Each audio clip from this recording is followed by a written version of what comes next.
أجتاز السماء جلالا فأزيد أسراب الغيوم جمالا وألون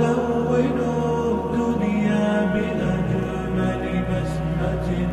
وأكون للخير العميم مثالا